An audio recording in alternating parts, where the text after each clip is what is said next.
Hello friends, hello masters. Welcome to Youth with Truth program. Here we are gathered with dynamic and young masters along with the Grandmaster Dr. Pitamaha Brahmarshi Patriji. Here we are going to ask few questions to Sir, and this is going to be a great spiritual discussion with the Grandmaster himself. Patriji started this Pyramid Spiritual Societies movement from the year 1990.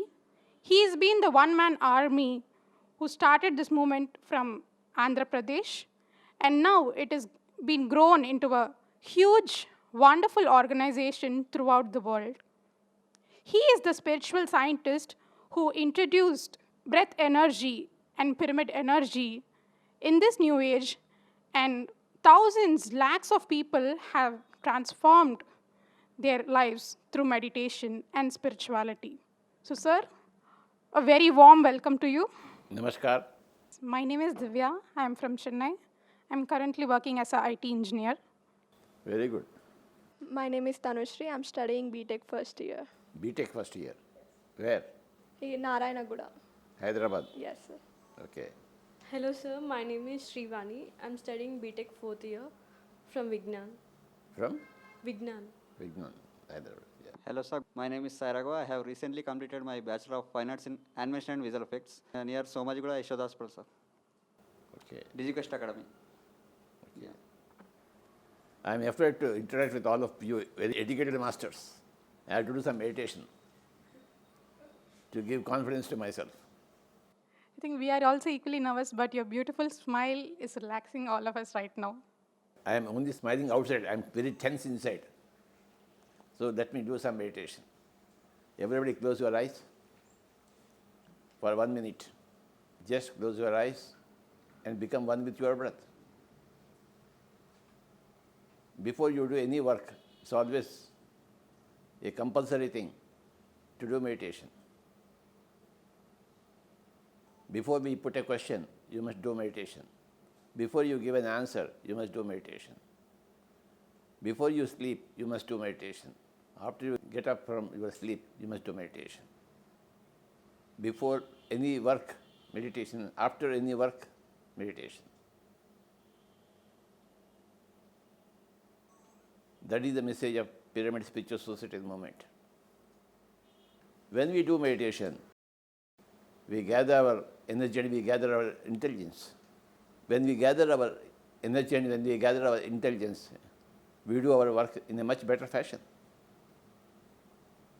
Whatever may be the work from A to Z, we will be doing a better work when we do meditation before we start the work.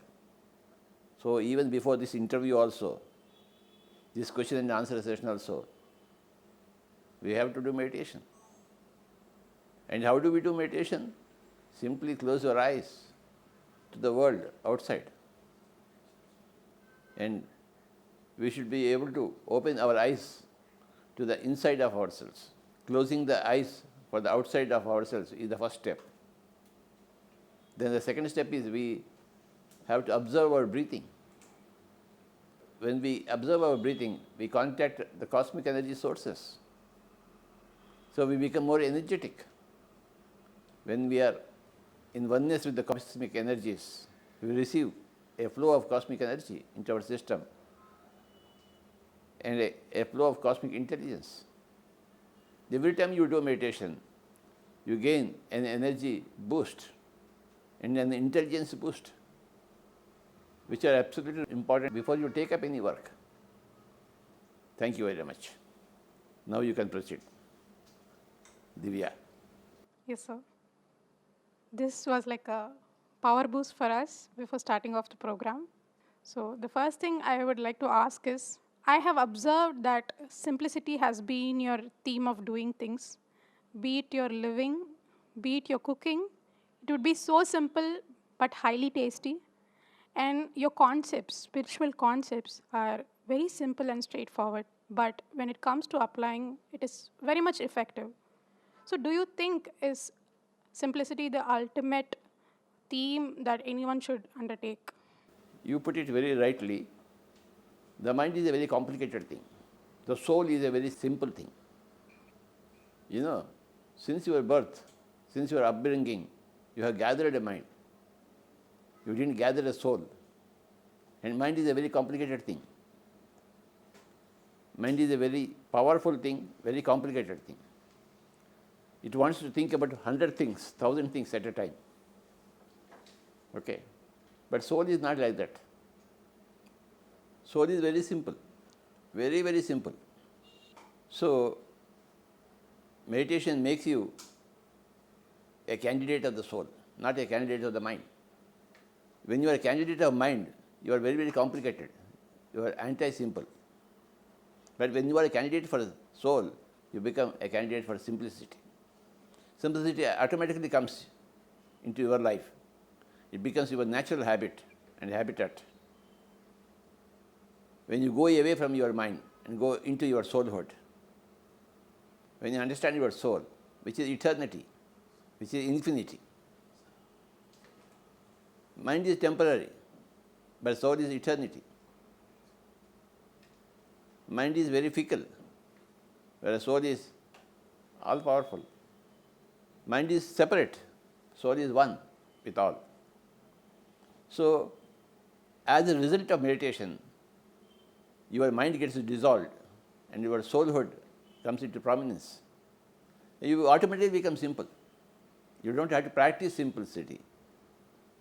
You automatically become simple. Through meditation, you transcend the mind and you go into your soulhood. Thank you. That was a perfect answer, sir. Thank you. Here's my first question to you. So you talked about non-interference. So how does it work between a parent and a children? Because you are a parent of somebody, you have a right to interfere with that somebody? No. Yes, you have to be a parent, but you should not be an interfering person. You should be a parent that's a non-interfering person.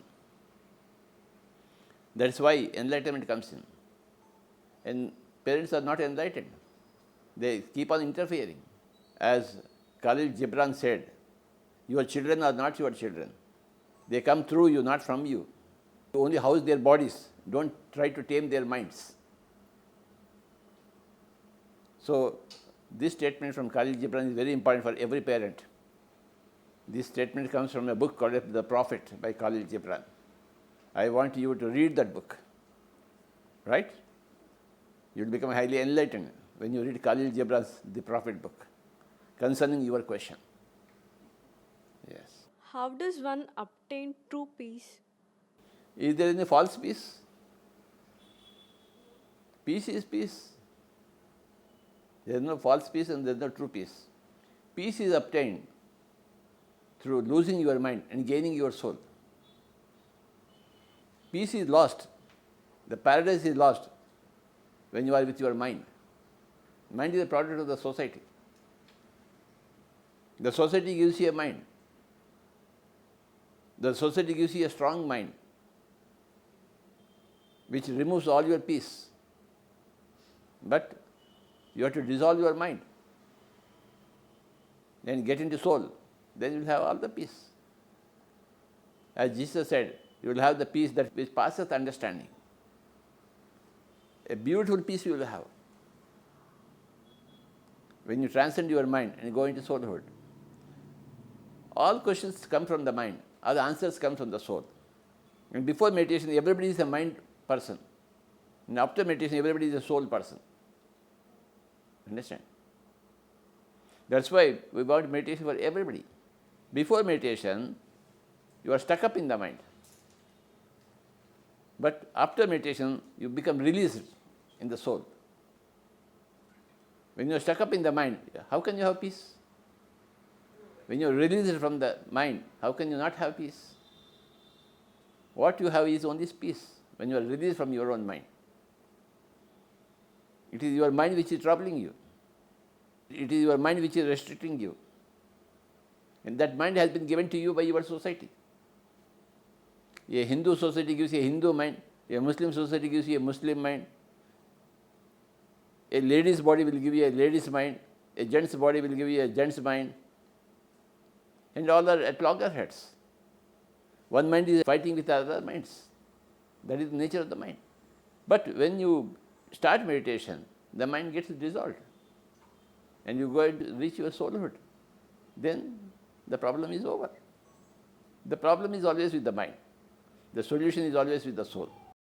Thank you very much. Wonderfully answered. When did you first meditate? What was your first experience after doing it? 1977 in Kurnool, I started this meditation. First time, Anapanasati meditation. When one of my friends told me about meditation, his name is Ramchandra Reddy. He was a colleague of mine in my company. He started meditation and he told me about meditation. Before that also I did some meditation through transcendental meditation, Mahesh Yogi, like that. But this meditation, Anapanasati, was started in the year 1977. Okay, thank you. Sir, we are always inspired by your ever-learning attitude. Though you have read 1 lakh book or more than lakhs of books, I want to read 2 more lakhs books. Learning is never ending. and you are a real life, like real example for all of us. So don't have the data, like I know like so much of this. So if you get any new concept, you are like a kid. You are very curious. You want to see that new book. You want to learn. Jesus Christ said, unless you become like a child, you cannot enter the kingdom of God. If I want to enter the kingdom of God, I must always maintain my childhood. Everybody must become a child. A child is learning. A child is always curious to know more and more. And old people, if you have become old, you don't learn anything more. So you won't grow. Learning is forever, and your childhood nature is forever. So unless you become like a child, you cannot enter the kingdom of God. If you want to enter the kingdom of God, you have to be like a child, ever learning, ever eager for new knowledge. Knowledge is endless. Accumulation of knowledge is endless. You have to always be a child. Always. You should never become old in your thinking. The body may become old, but the thinking should never become old. In thinking, you must always maintain your childhood. That curiosity to know, to seek. Yes. I think this is the real secret behind being ever youthful and chiranjeevatva, I guess. So, and also this makes us like think we shouldn't be stagnated. We should be always in the flow. The flow will come to you when you are a child. A child is always in the flow. An old man is outside the flow. He is waiting for death. A child is not waiting for death. A child cannot understand death. An old man only lives in death, when my death will come. A child never thinks about death. A child always thinks about life.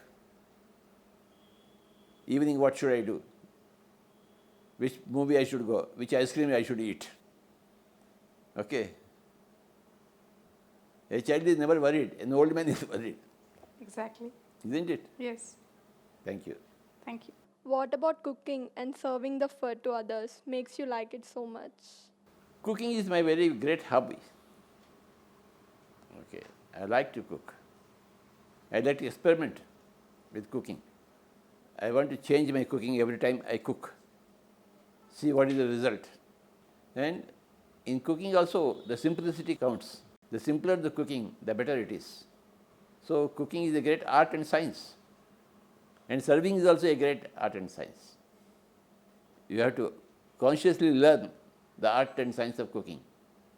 Similarly, you must consciously learn and practice art and science of serving others. It's a very sacred activity. Your kitchen is more important than your puja room. Thank you. Sir, many other gurus also teach meditation, but what's your reason for becoming so popular and attracting so many people all over the world and so many countries? I teach the science behind meditation. I am more scientific than others. That's what I feel. That's what I know. Okay. I pride in my scientific spirit, my scientific spirituality. All are spiritual, but my scientific spirituality is attracting people. And this is the age of science. This is not the age of belief or faith. This is the age of science. See, we are no more in Kali Yuga, we are in Dwapara Yuga. Kali Yuga is the age of faith. But Dwapara Yuga, the age of science has begun. Okay. So in this age of science, it is the scientific temper that counts. And I am a man of scientific temper. That's why in this age, in this current age, everybody wants a scientific understanding, a scientific discussion, a scientific discourse, a scientific interaction. Just like yourself. So, I have become a spiritual scientist. And my spiritual scientist temper is attracting people of the like-minded scientific temper. Like attracts like. This is the age of science, spiritual science. No more blind following, which were relevant in another age, but they are not relevant in this age. Yeah. Amazing, sir. Who is your favorite disciple, sir? Favorite disciple? Yeah. I don't have any disciples. Okay. So I want to ask one thing, which is, so we have again revived the pyramid energy and we have been using it extensively. So sir, I know you have read a lot of books and research before you started all of this. How did you get the idea to combine breath energy, meditation and pyramid energy? Was it there before or? It is there everywhere in the world. I only applied it in our context, in the Indian context, in my family context, in my personal context, that's all. It's always available everywhere in the books. I got it from the books. And I made it popular, that's all. It's not my original idea. I have popularized it, that's correct. I have originated it, that's wrong. I am not the origin of it. I read books about pyramid meditation, how it helped many people. Then I applied it in our Indian situations. That's all. Way back in the year 1982, I started reading about the pyramid power. And I am very happy that I have been able to bring this pyramid power, pyramid energy into the limelight in our parts. The same work has been done by several people in several parts of the world. In our part, I have done it, that's all. I am one of those people, that's all. Thank you. Got it, sir. How to find out it's an intuition from a random thought? Yes, what you said is right. There are intuitions, there are random thoughts. Intuitions come from the heart. Random thoughts come from the mind. And everybody has got two things. They have a brain, they have a mind, and they have a heart. The intuitions come from the heart. Okay. The way to distinguish is through your common sense. See, you apply the rule of common sense. Whether the message that particular coming, is it beneficial to yourself and others also? If it is beneficial, whether it comes from the heart or from the mind, you have to do it. If it is non-beneficial, then you have to set it aside. So you use your common sense to find out whether a message is from the heart, that's an intuition, or it's a stray thought, a random thought from the mind. A random thought may be beneficial to you. The heart is always beneficial to you, but a random thought may also be beneficial to you. You don't rule it out. So you apply the rule of common sense to adapt, whether it is a random thought from the mind or it's an intuition from the heart. You apply your common sense. Your common sense should approve that this particular thing is relevant to you and others also. It is not harmful to anybody else.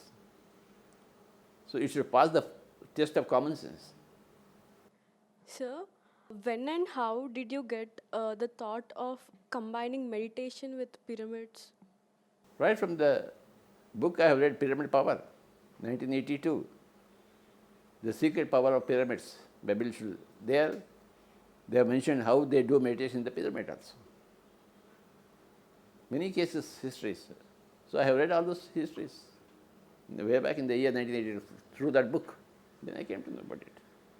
Why did you combine both? I didn't combine. I got that information from the book.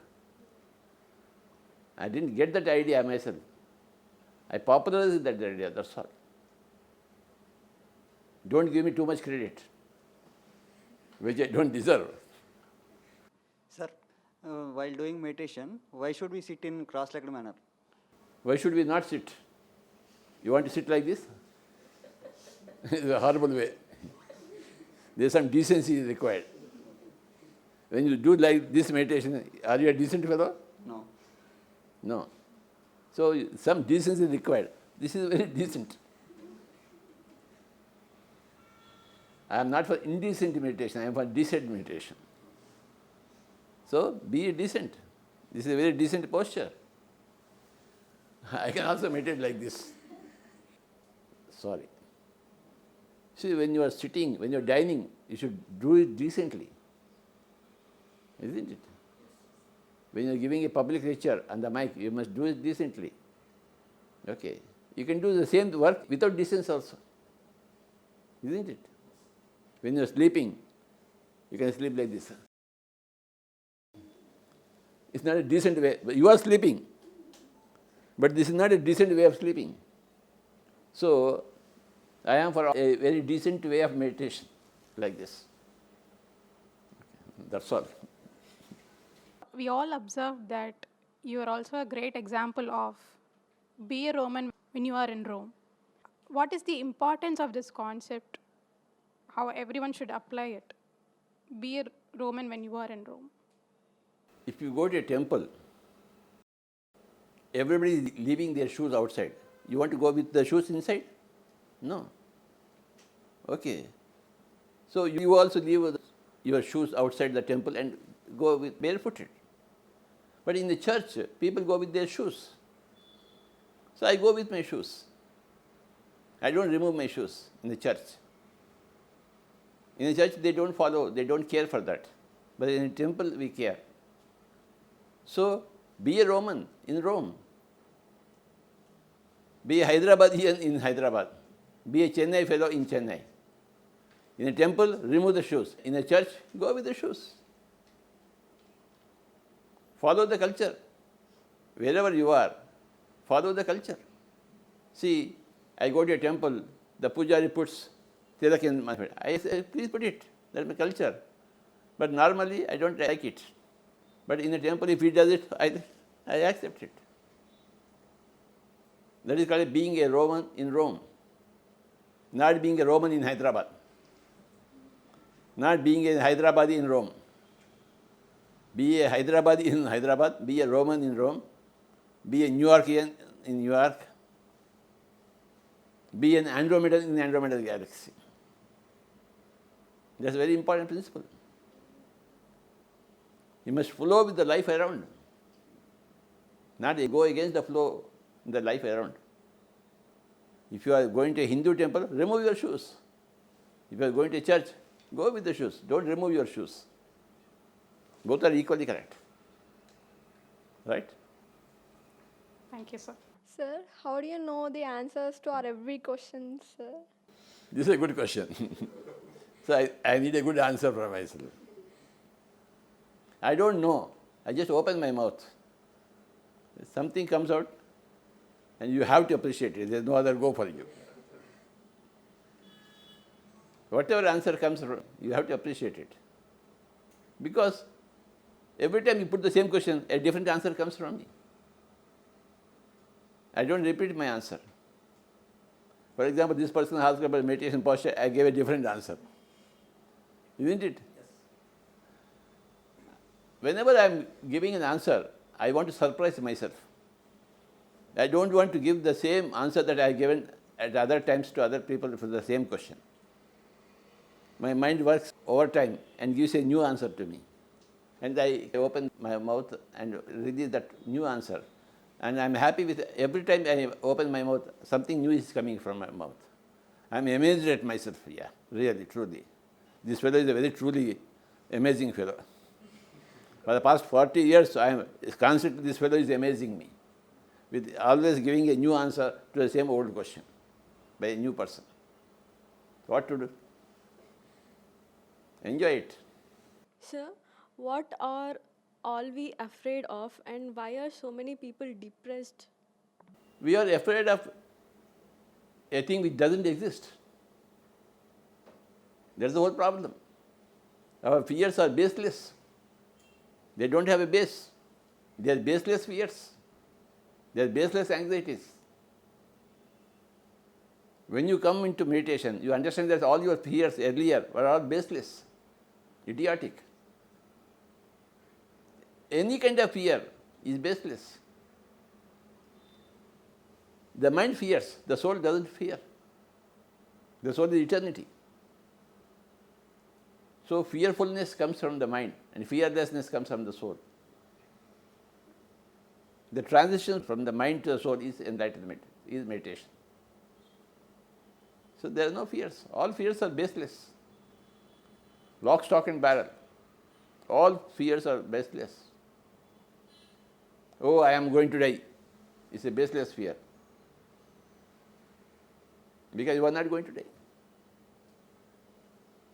When you understand that all fears are baseless, you have a hearty laugh. Oh, I feared myself.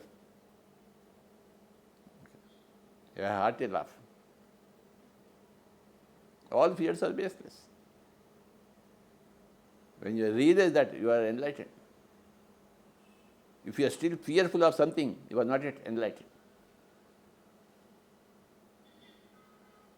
Yes, sir. Why do I put my attention on my breath while doing meditation? Meditation is concentrating on any issue, one issue. That issue should be breath, because breath gives you connection to the cosmic energies. You can chant a mantra, you can have a blue spot, you can do anything, but something should be there. And it is the best thing to have the breath as your focus. Okay. All the spiritual scientists have come to that conclusion after series of experiments with everything else, with a mantra, with a sight, with a japamala, with a name chanting, and with the breath. They have done all those experiments and found out that the breath is the best thing. See, when you go to a market, you go to the best fellow, isn't it? All kinds of people are there in the market, selling the same product. But one fellow is the highest quality, isn't it? So you go for the highest quality. Similarly, in the field of meditation also, there are so many meditation techniques, but you go to the best. And that best is breath. It's up to you. If you want to be the best, then you have to go for the best. How do we smash our ego? There is no ego. There is no ego. There is only ignorance. There is only a lack of curiosity for learning. There is no ego. And everybody is right from their point of view. You are only wrong from my point of view. I am wrong from your point of view, but you are right from your point of view. I am right from my point of view. Understanding everybody's point of view is enlightenment. Where is the question of ego? Everybody is right from their own particular points of view. When you understand this, that's you are enlightened. From my point of view, I say, hey, you are very egoistic. But from your point of view, you are not egoistic. You are only expressing your truth. You may say that, hey, this daddy fellow is very, very egoistic fellow. He thinks he is very enlightened. But I say, I am speaking my truth, that's all. My confidence, you think that it's very egoistic. No, it is not egoistic. Similarly, your confidence seems egoistic to me. It is not egoistic. It's your point of view, my point of view, that's all. Then seeing the relevance of everybody's point of view is enlightenment. You are right from your point of view, I am right from my point of view. You are okay and I am okay. Enlightenment. Thank you. Superb, sir. Superb. Thank you so much, sir, for spending your valuable time with all of us and giving dynamic answers. Your time is also valuable, very, very valuable. You also given me very, very your valuable time. Everybody's time is valuable. Thank you so much, sir. You gave a lot of dynamic answers to the old questions, new questions. Every time you surprise us as well. Thank you very much, Baba.